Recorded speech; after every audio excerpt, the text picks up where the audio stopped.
Então, nós estamos dando continuidade aos nossos estudos sobre os desenvolvimentos da ciência que levaram ao desenvolvimento do modelo atômico contemporâneo, aqui no nosso curso de Química para Poetas. Então, nas nossas aulas anteriores, nós estudamos superficialmente, obviamente, a distribuição de Planck, a contribuição de Max Planck para a explicação da radiação de corpo negro. Então, essa teoria aqui é de 1900. Então, você tem a introdução do conceito de quantização de energia nesse problema. E aí você tem essa famosa equação, energia igual a H-Ni, ou energia igual a Hc sobre lambda.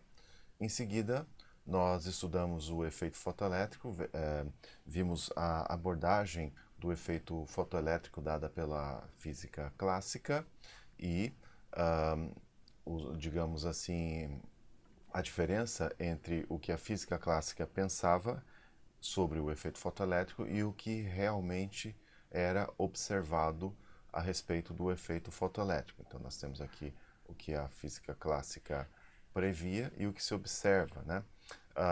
Falamos sobre a contribuição de Albert Einstein na descrição, na explicação do efeito fotoelétrico. Então, isso aqui em 1905.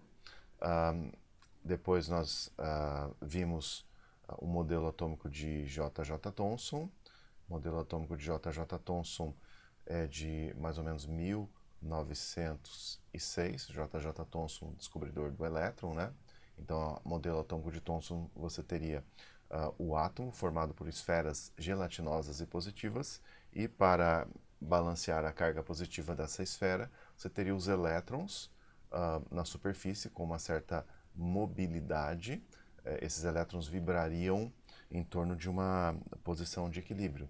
Obviamente, todos os elétrons vibrando com a mesma frequência resultaria na emissão de luz de apenas uma frequência, o que não explica os espectros de linha, as linhas de emissão do hidrogênio. Em seguida, nós temos aqui o experimento de Geiger-Marsden, que ocorreu em torno de 1908, 1909. Possivelmente foi um experimento que demorou anos para ser interpretado, né? Então, um bombardeio de partículas alfa sobre uma lâmina de ouro. O que se esperava observar naquela época, considerando o modelo atômico de J.J. Thomson como modelo atômico vigente, era que as partículas alfa deveriam atravessar o átomo sem sofrer desvios, ou se sofrer algum desvio, desvio pequeno.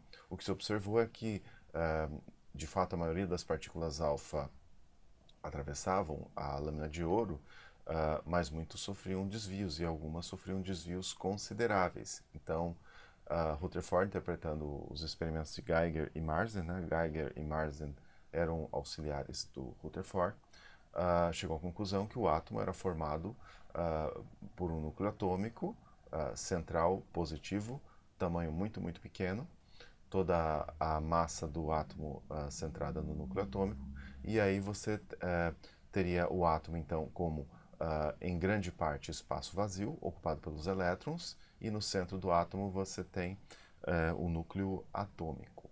Bom, esse modelo atômico de Rutherford é de 1911, e logo que o modelo foi, digamos assim, publicado, surgiram questionamentos da comunidade científica. Afinal, você precisa explicar a estabilidade do átomo.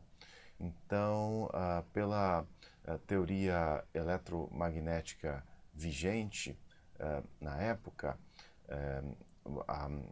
a ideia ou um modelo atômico como esse não seria viável, porque se os elétrons estariam em torno do núcleo em movimento, esses elétrons deveriam perder energia e seguir numa trajetória circular em direção ao núcleo, e aí você teria o encontro dos elétrons com o núcleo e a aniquilação do átomo, seria a tal catástrofe infravermelha. Então faltava uma teoria mais consistente para explicar a estabilidade atômica. Então quem veio a formular essa teoria mais consistente foi Niels Bohr. Essa teoria foi publicada em 1913. Bom, Niels Bohr havia terminado seu doutorado na Dinamarca, conseguiu uma bolsa ou recursos financeiros para fazer um estágio de pós-doutoramento na Inglaterra. Então ele passou 6 meses trabalhando com J. J. Thomson e depois passou 3 meses trabalhando com Rutherford. Passou menos tempo com Rutherford porque ele conseguiu um emprego lá na Dinamarca. Mas ele concluiu que o modelo de Rutherford fazia mais sentido, só precisava de, digamos assim, uma explicação teórica que resolvesse o problema da estabilidade atômica, né? Aqui você tem, digamos assim, a capa ou a primeira página do trabalho que Bohr publicou sobre o modelo atômico, né, nessa revista aqui, Philosophical Magazine. Possivelmente, se você pegar essa revista aqui e for procurando fascículos antigos, você vai cruzar com artigos de Michael Faraday e mais antigos ainda. É possível que você encontre até artigos de Isaac Newton. Bom, vamos falar um pouquinho sobre o trabalho de Bohr agora, esse desenvolvimento teórico do modelo atômico de Bohr. Esse artigo histórico do Niels Bohr realmente é muito interessante. Eu recomendo que vocês leiam quando tiver um tempo. Eu vou ler só a primeira página e o princípio da segunda página.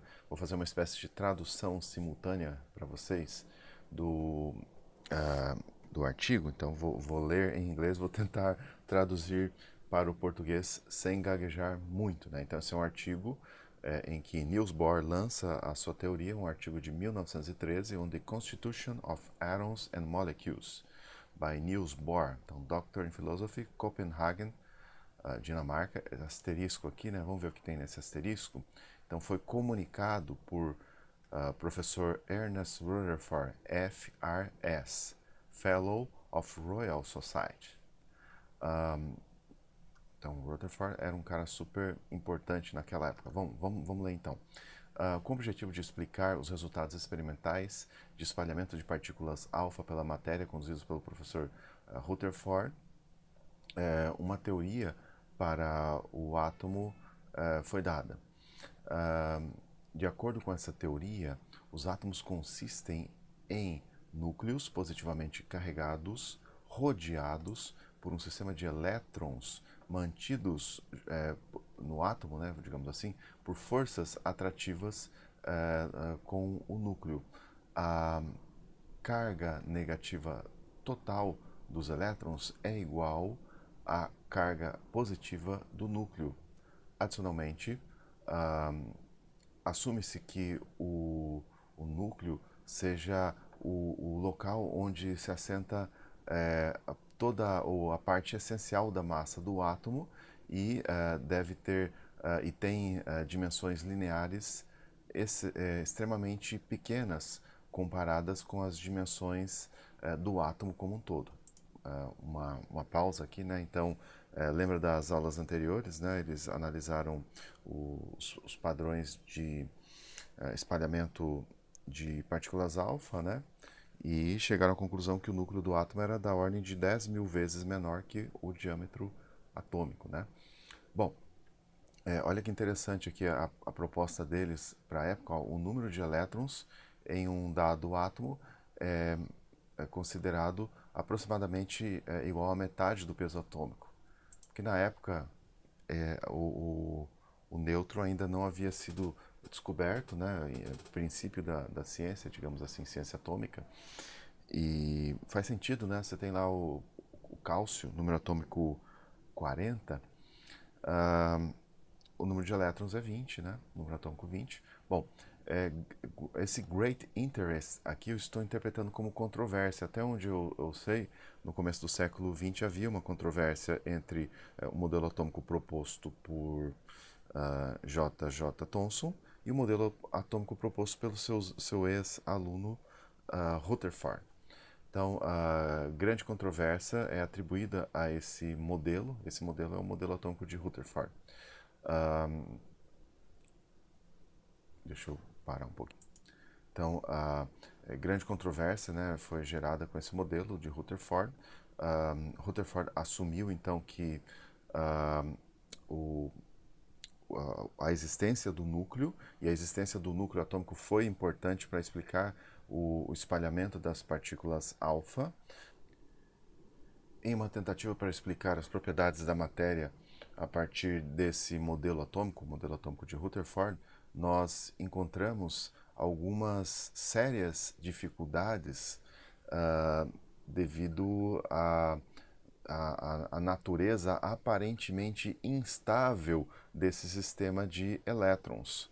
Dificuldades propositalmente evitadas no modelo atômico previamente considerado pelo Sir J.J. Thomson. Então você vê aqui que ele dá uma cutucada, o Niels Bohr dá uma cutucada no Thomson, foi isso que eu entendi nessa frase. De acordo com a teoria, com a sua teoria, né, a do Thomson, o átomo consistiria em uma esfera uniforme, uniformemente positiva, com carga enfim, positiva, uniforme, na qual os elétrons se moveriam circularmente. A principal diferença entre os modelos atômicos propostos por Thomson e Rutherford consiste na circunstância das forças agindo sobre os elétrons no modelo de Thomson, que permitem certas configurações e movimentos do sistema em equilíbrio. Esse tipo de configuração aparentemente não existe para o segundo modelo. Bom, vou parar por aqui a leitura, né?